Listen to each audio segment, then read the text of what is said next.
warahmatullahi wabarakatuh. Perkenalkan, nama saya Eka Suci Rahmadani dengan NIM 22033160648 akan menampilkan video kemampuan dasar mengajar mengenai materi larutan elektrolit dan non-elektrolit. Assalamualaikum warahmatullahi wabarakatuh. Waalaikumsalam warahmatullahi wabarakatuh. Selamat pagi anak-anak. Selamat pagi, Bu. Gimana kabar kalian hari ini? Baik, Bu. Alhamdulillah. Apakah ada yang tidak masuk hari ini? Tidak ada, Bu. Alhamdulillah, berarti semua masuk ya? Iya. Oke, baik, silakan untuk ketua kelas bisa memimpin doa untuk memulai pembelajaran hari. Baik teman-teman, berdoa sesuai dengan kepercayaan dan keyakinan masing-masing. Berdoa dipersilakan. Berdoa selesai.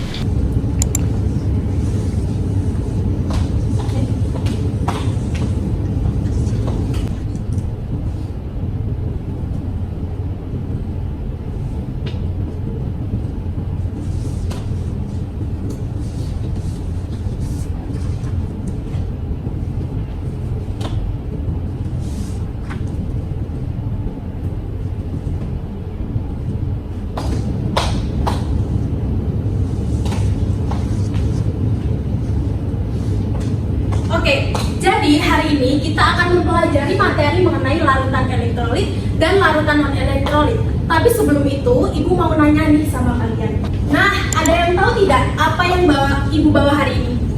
Air garam, Bu. Betul sekali. Nah, menurut kalian, air garam ini bisa menghantarkan listrik tidak, Nak? Mungkin bisa, Bu. Bagus, karena air garam ini dapat terionisasi menjadi ion-ion yang dapat bergerak bebas di larutan. Makanya air garam ini dapat menghantarkan listrik. Oke, kalau Ibu bawa air tawar, air biasa, nah menurut kalian air ini dapat menghantarkan listrik tidak? Mungkin tidak, Bu. Bagus, jawaban yang benar. Memang karena air biasa tidak dapat terurai menjadi ion-ion yang dapat bergerak bebas. Seperti itu ya, Nak? Pasti kalian masih mikir nih, apa sih yang dimaksud ionisasi? Apa sih terurai menjadi ion-ion yang dapat bergerak bebas? Kok dia dapat menghasilkan listrik itu gimana? Pasti kalian masih mikir itu. Nah, biar kalian paham, makanya kalian perhatikan penjelasan Ibu berikutnya.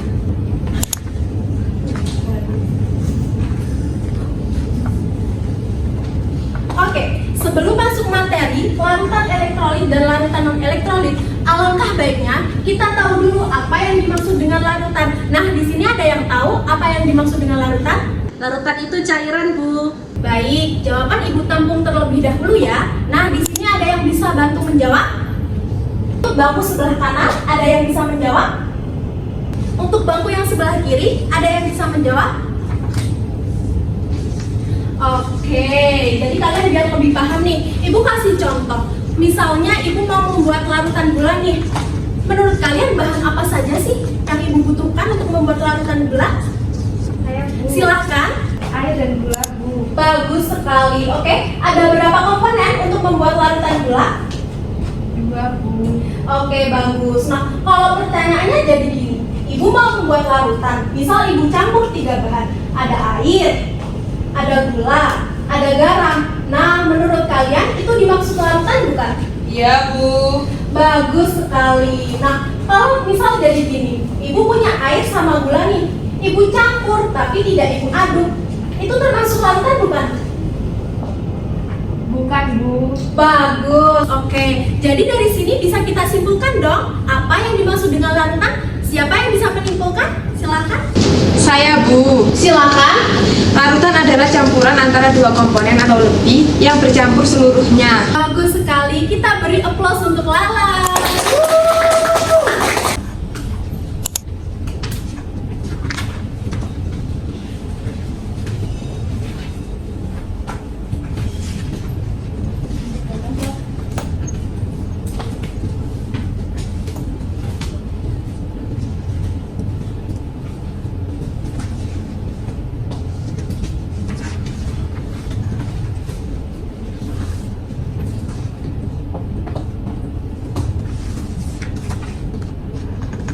Jadi yang dimaksud tercampur seluruhnya itu adalah fasa homogen. Nah, kembali lagi kita flashback contoh Ibu yang tadi, yaitu larutan gula. Jadi yang dimaksud fase homogen ini kita tidak dapat membedakan mana yang air, mana yang gula ketika dicampurkan. Begitu ya, Nak? Iya, Bu.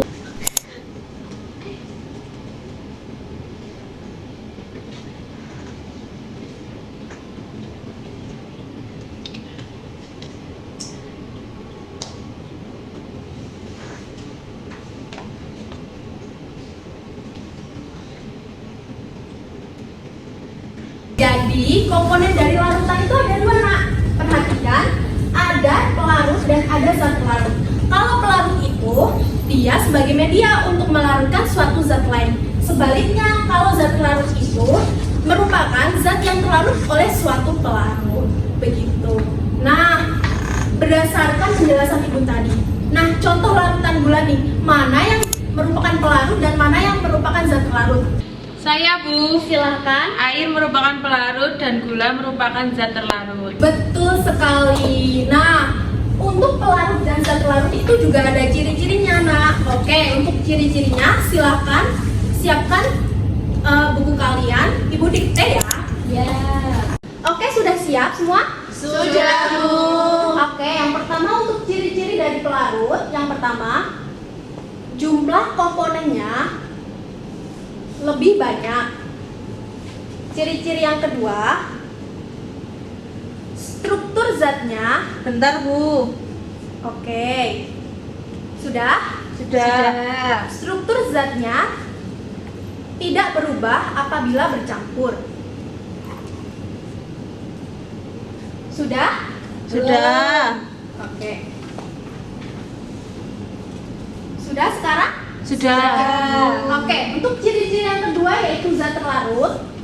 Yang pertama,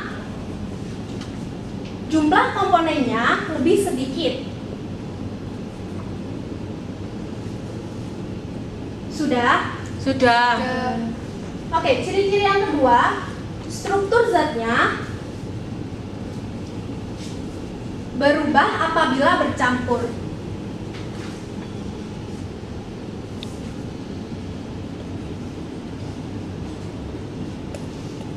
Oke, sudah semua? Sudah. Pasti masih bingung, kok struktur zatnya pelarut kok tetap apabila bercampur. Nah, sedangkan untuk zat terlarut kok berubah apabila bercampur. Nah, jadi flashback lagi ke contoh Ibu yang berikan tadi, yaitu larutan gula. Ketika air dan gula dicampurkan dan diaduk secara merata, apakah air dengan wujud cair kalau dicampur dengan gula tetap menjadi cair? Ya. Benar sekali, dia tidak berubah wujud karena. Nah, kalau gula dicampur dengan air diaduk, nah gula kan wujudnya padat. Apakah dia kalau dicampur dengan air tetap padat? Tidak, Bu. Bagus sekali, jadi itu maksudnya.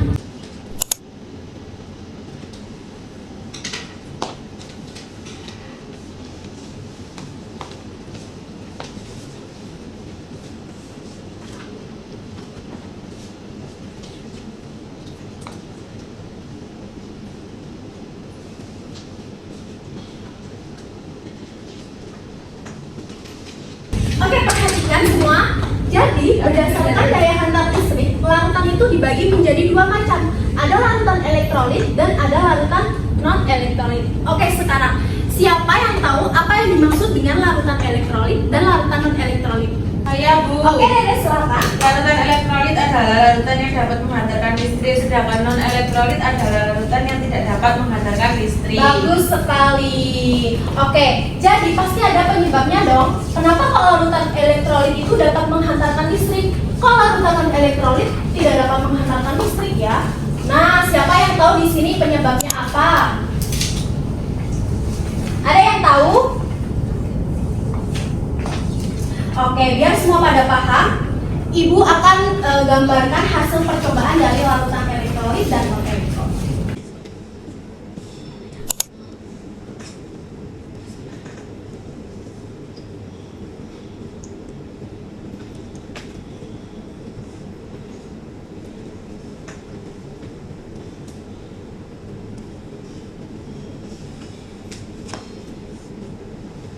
Perhatikan, jadi gambar yang sebelah kanan ini merupakan hasil percobaan dari larutan elektrolit. Untuk gambar yang di sebelah kiri ini merupakan hasil percobaan dari larutan non-elektrolit.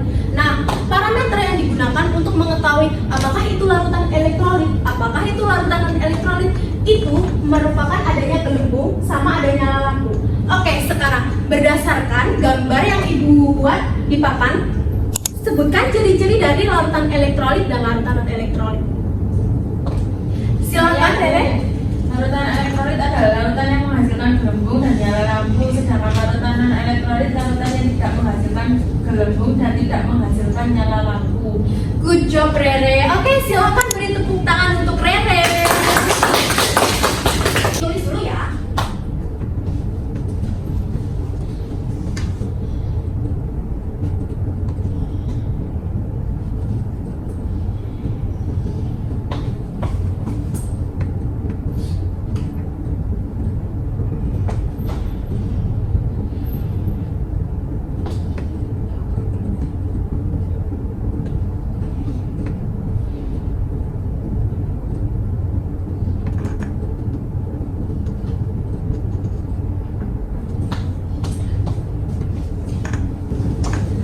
Oke, berdasarkan yang dijelaskan Rere tadi, bisa disimpulkan dong apa yang dimaksud dengan larutan elektrolit dan non-elektrolit? Silakan yang bisa menyimpulkan. Saya, Bu. Oke, Rere lagi silakan. Jadi larutan elektrolit itu larutan yang dapat menghasilkan listrik dan menghasilkan nyala lampu serta gelembung. Sedangkan larutan elektrolit itu larutan yang tidak dapat menghasilkan listrik karena tidak menghasilkan nyala lampu dan tidak menghasilkan gelembung. Bagus sekali. Nah, oke, selanjutnya, tahukah kalian kalau larutan elektrolit ini sebenarnya dibagi menjadi dua macam lagi berdasarkan daya hantar listriknya, yaitu ada larutan elektrolit kuat dan elektrolit lemah.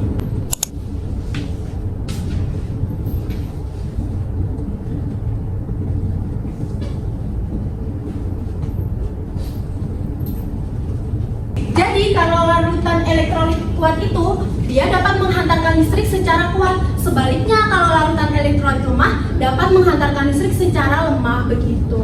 Supaya kalian paham, Ibu gambarkan lagi hasil percobaan dari larutan elektrolit kuat dan lemah.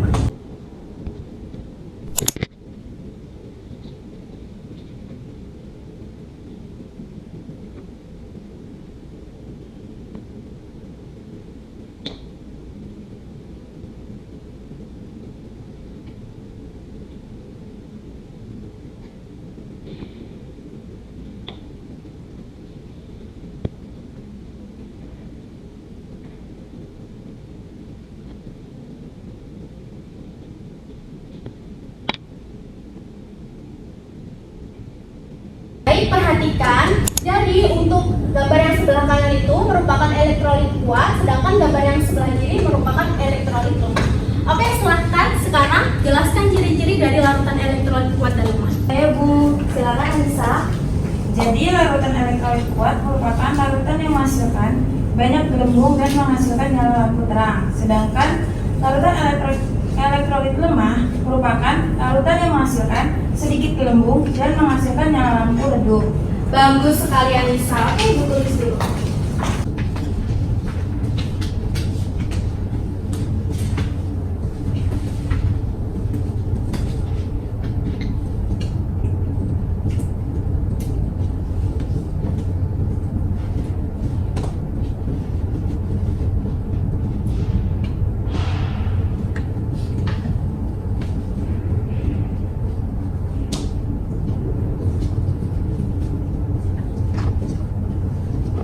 Jadi sekarang bisa disimpulkan dong apa yang dimaksud dengan larutan elektrolit kuat dan elektrolit lemah? Ada yang bisa menyimpulkan? Saya dulu. Silakan, Disti. Larutan elektrolit kuat merupakan larutan yang dapat menghantarkan listrik secara kuat karena menghasilkan banyak gelembung dan menghasilkan nyala lampu yang terang. Nah, sedangkan larutan elektrolit lemah merupakan larutan yang dapat menghantarkan listrik secara lemah karena menghasilkan sedikit gelembung dan menghasilkan nyala lampu yang redup. Bagus sekali, Disti. Nah, tapi bukan hanya itu. Bukan hanya larutan elektrolit itu berarti ada gelembung, terus ada nyala lampu, berarti dia dapat menghantarkan listrik. Itu Terus kalau larutan non-elektrolit itu tidak ada gelembung, tidak ada nyala lampu. Bukan hanya seperti itu. Nah, jadi itu disebabkan karena larutan elektrolit itu mengalami reaksi ionisasi. Kalau larutan non-elektrolit itu tidak mengalami reaksi ionisasi. Sebenarnya sudah Ibu singgung dari awal mengenai air garam dan air tawar. Sebenarnya ada hubungannya dengan reaksi ionisasi itu. Oke, biar kalian paham apa yang dimaksud dengan reaksi ionisasi, Ibu akan tunjukkan video.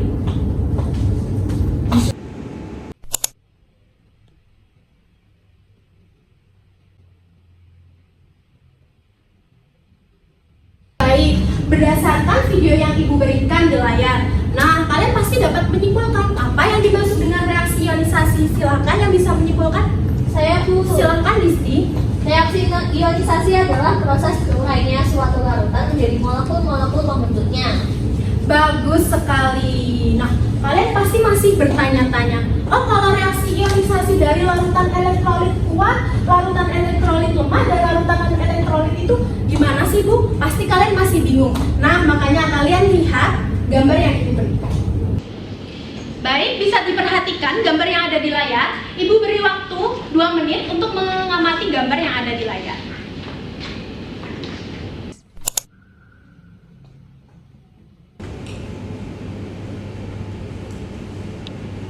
Oke, berdasarkan gambar yang Ibu berikan mengenai reaksi ionisasi dari elektrolit kuat, elektrolit lemah, dan non-elektrolit.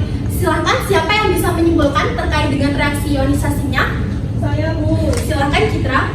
Kalau larutan elektrolit kuat dapat menghantarkan listrik secara kuat karena terionisasi sempurna. Kalau larutan elektrolit lemah menghantarkan listrik secara lemah karena terionisasi sebagian.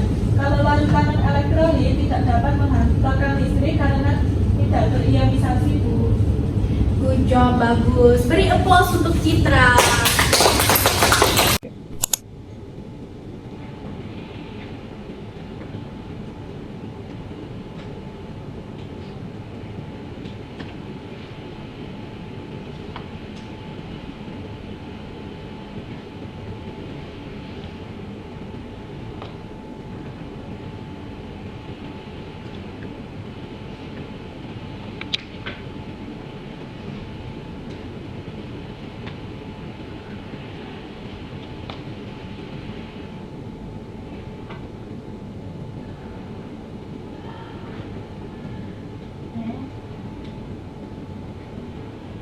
Oke, sudah. Silakan kalian mencatat materi yang Ibu berikan. Ibu beri waktu 10 menit.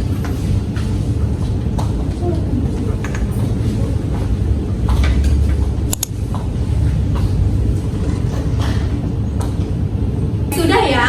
Baik anak-anak, biar kalian lebih paham, Ibu akan memberikan kalian PR.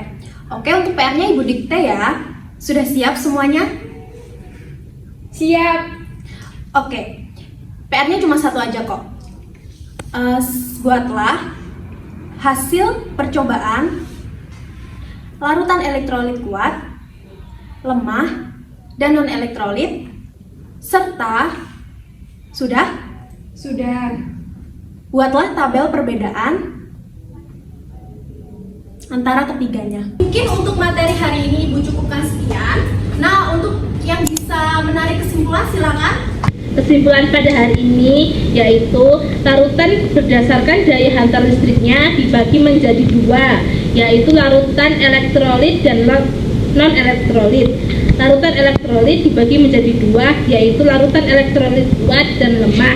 Larutan elektrolit kuat terionisasi sempurna, larutan elektrolit lemah terionisasi sebagian, dan larutan non-elektrolit tidak dapat terionisasi. Bagus sekali Safa. Oke, untuk materi hari ini mungkin Ibu cukupkan sekian. Baik, untuk ketua kelas bisa ditutup dengan membaca doa. Teman-teman berdoa menurut kepercayaan dan keyakinan masing-masing. Berdoa dipersilakan.